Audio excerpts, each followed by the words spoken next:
व्यापार और व्यापारियों के बारे में जानकारी। अध्याय 8 में तुमने उत्तर के काले पॉलिश वाले बर्तनों के बारे में पढ़ा है। ये खूबसूरत बर्तन, खास तौर से इनकी कटोरियां तथा थालियां, इस उपमहाद्वीप के अनेक पुरोस्थलों से मिले हैं। सवाल उठता है कि इन जगहों पर ये बर्तन कैसे पहुंचे होंगे। ऐसा अनुमान लगाया जाता है कि जहां ये बनते थे, वहां से व्यापारी इन्हें ले जाकर अलग अलग जगहों पर बेचते थे।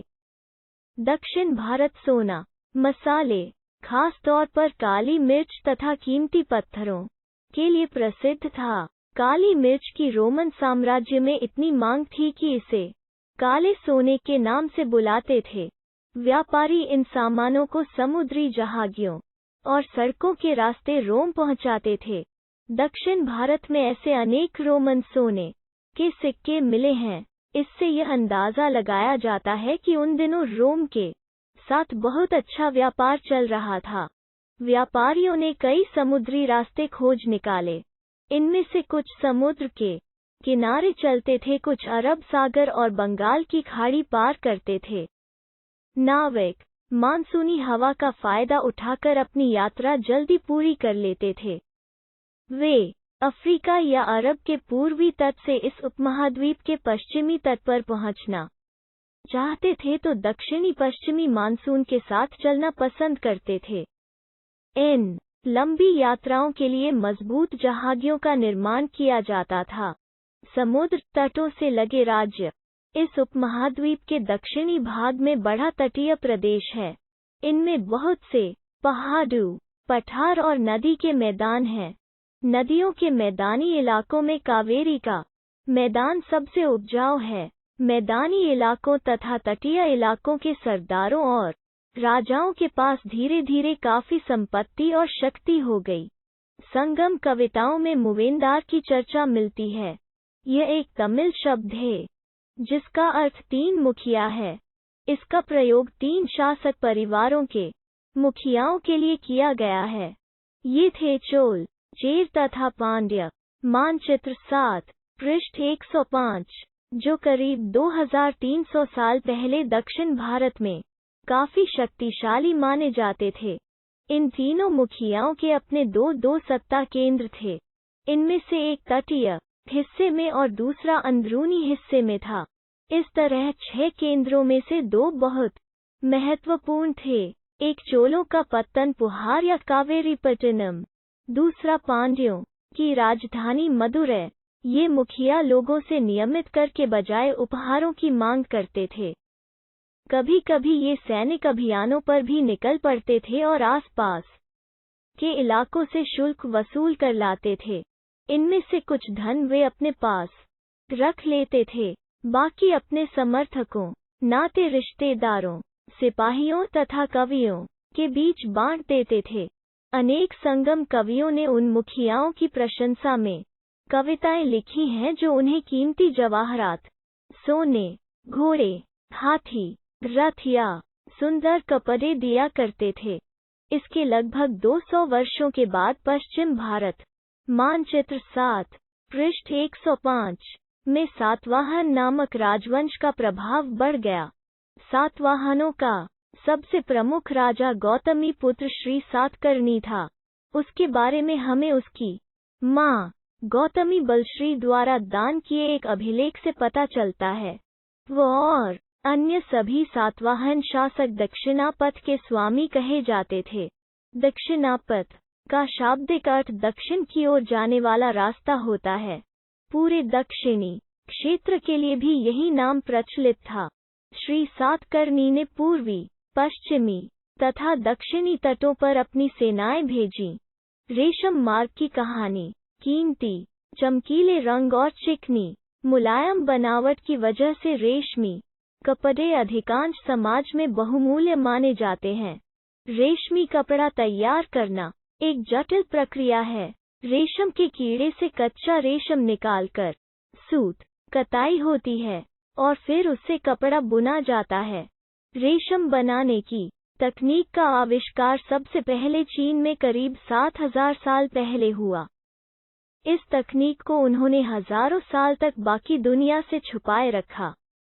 पर चीन से पैदल, घोड़ों या ऊंटों पर कुछ लोग दूर दूर की जगहों पर जाते थे और अपने साथ रेशमी कपड़े भी ले जाते थे। जिस रास्ते से ये लोग यात्रा करते थे वो रेशम मार्ग, सिल्क रूट के नाम से प्रसिद्ध हो गया। कभी कभी चीन के शासक ईरान और पश्चिमी एशिया के शासकों को उपहार के तौर पर रेशमी कपड़े भेजते थे। यहाँ से रेशम के बारे में जानकारी और भी पश्चिम की ओर फैल गई। करीब 2000 साल पहले रोम के शासकों और धनी लोगों के बीच रेशमी कपड़े पहनना एक फैशन बन गया। इसकी कीमत बहुत ही ज्यादा होती थी क्योंकि चीन से इसे लाने में दुर्गम, पहाड़ी और रेगिस्तानी रास्तों से होकर जाना पड़ता था। यही नहीं, रास्ते के आसपास रहने वाले लोग व्यापारियों से यात्रा शुल्क भी मांगते थे। मानचित्र 6 पृष्ठ 76-77 को देखो।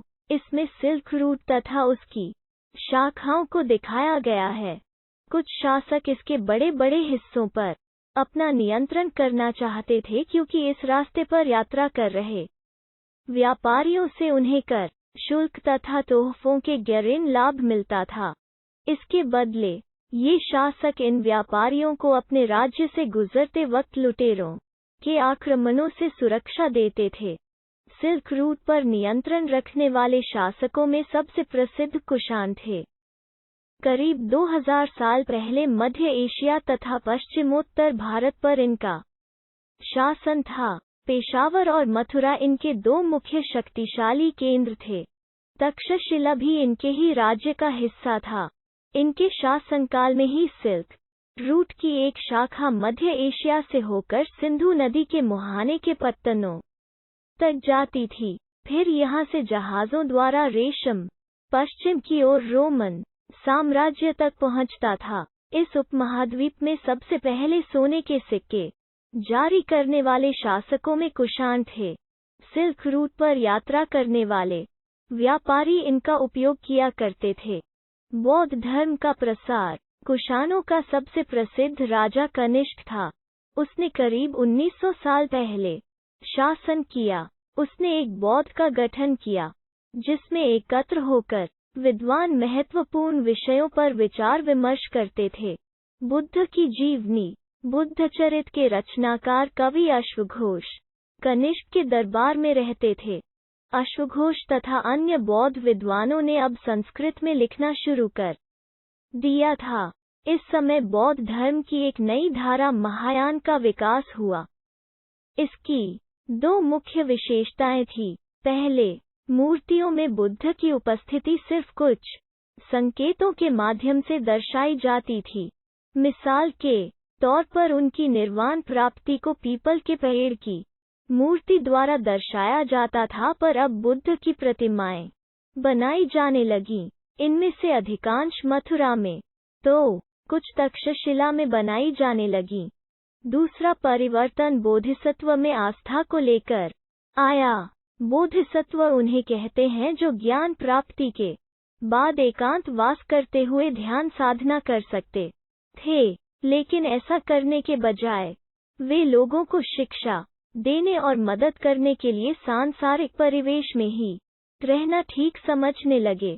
धीरे धीरे बोधिसत्व की पूजा काफी लोकप्रिय हो गई और पूरे मध्य एशिया, चीन और बाद में कोरिया तथा जापान तक भी फैल गई। बौद्ध धर्म का प्रसार पश्चिमी और दक्षिणी भारत में हुआ, जहां बौद्ध भिक्षुओं के रहने के लिए पहाड़ों में दर्जनों गुफाएं खोदी गईं।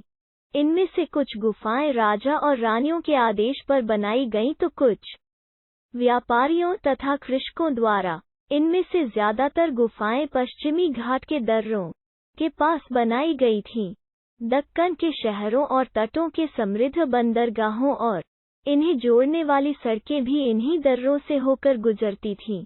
ऐसा लगता है कि यात्रा करने वाले व्यापारी इन गुफाओं वाले मठों में विश्राम के लिए रुकते थे, या बौद्ध धर्म दक्षिण पूर्व की ओर म्यांमार, थाईलैंड तथा इंडोनेशिया सहित दक्षिण पूर्व एशिया के अन्य भागों में भी फैला। थरवाद नामक बौद्ध धर्म का आरंभिक रूप इन क्षेत्रों में कहीं अधिक प्रचलित था।